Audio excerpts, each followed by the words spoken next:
Just a heads up, when I usually write these reviews, I do it right after I watch it, or at least in the same day if I can. If not, the next day. But I've been busy recently, since I do have a life, in fact, so this review is being written 2 to 3 days later after seeing this movie. In which case, it's been weeks later since I actually did see it, but I doubt that won't change my opinion in the least.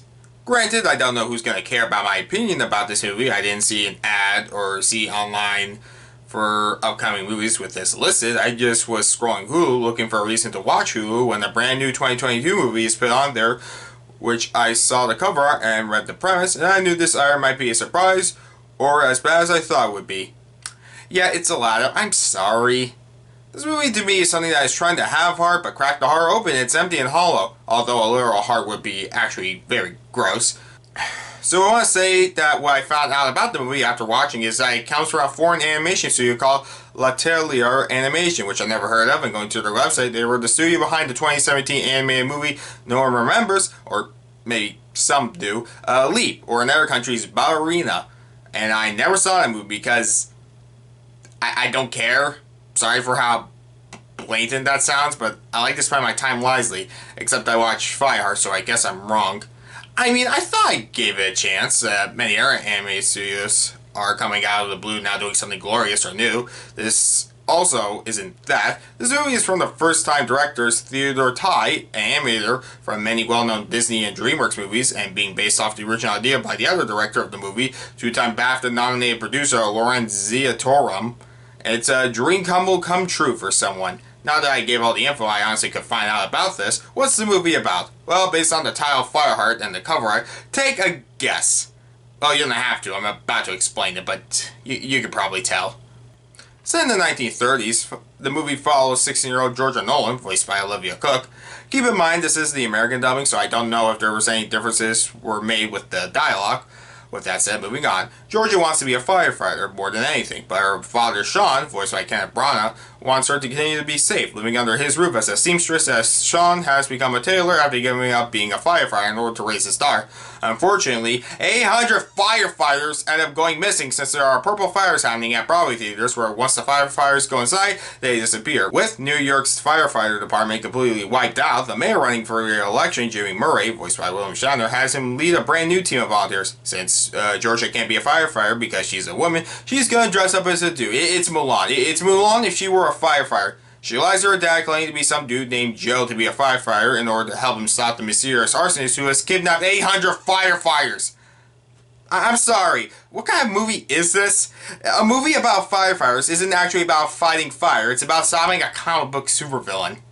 This movie's story is awful. It's as generic as you think it will be with the premise. Every time they would say a line, they knew exactly how it would tie into the story. A new character was introduced, I knew what role it serves, and I knew from every joke, this isn't funny. Usually for funny kids movies, it takes me 40 to 50 minutes in for a first laugh. This one took me like an hour in to do so. This movie is so boring and uninteresting. Granted, the animation doesn't make it a chore to look at. It is good animation. I could see this company do something of worth, but this movie is awful. I'm sorry. I really want to support them, but I can't lie about my opinion. I'm sure one person might agree it makes a difference. Maybe. But before I rip this movie apart, I'll go over a few other positives first. The voice acting is good, at least Olivia Cooke and Kenneth Branagh, who I know had done and seen better work from them, but here they're fine. But as I said, I wanted to be positive. The police chief character in the movie, words can't describe how awful it is. So just trust me when you hear it. You will cry in the corner. It's like, what was the voice like? I'm gonna stun the police chief. It's actually a voice like, I'm gonna do it. That's up. Like that's actually the actual voice. Like I thought it was like a joke at first. Like no, that's what they're actually trying to pass off as a voice in this movie. I don't know. Well, the acting is passable. The animation is also really good, but for how they say it's the 1930s, the only way you know it would be the 1930s is some background characters design, and maybe one or two other examples, but it looks like modern day, or at least the 80s.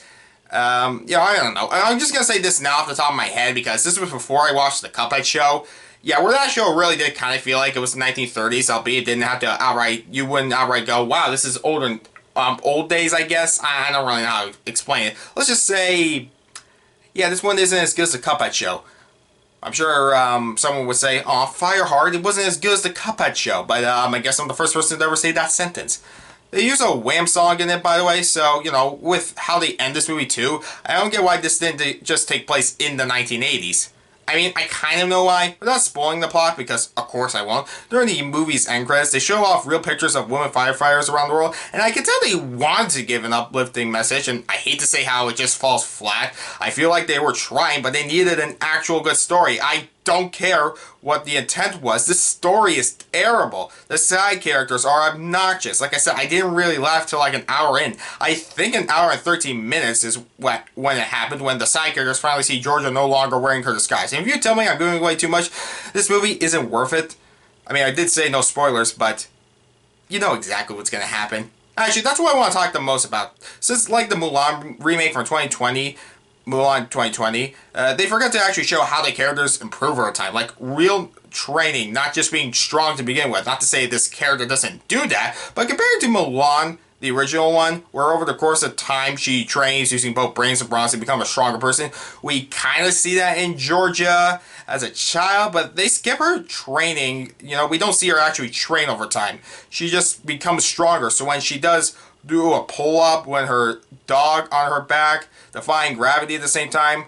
So I guess more like the 2020 Mulan movie the more I think about it, but that's not the point. And for the movie's main obstacle is that the main character wants to be a firefighter, but she can't because she's a woman. Not one character ever makes a sexist remark or of any kind in this movie.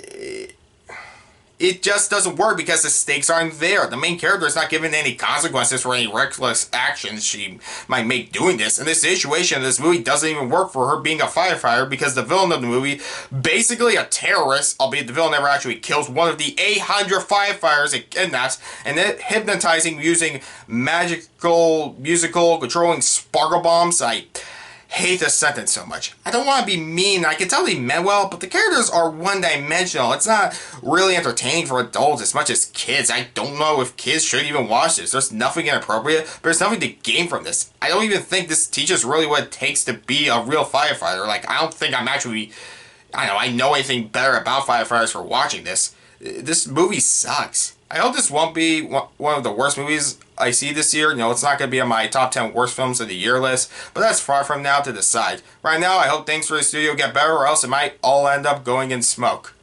I give Fireheart. I said Fireheart.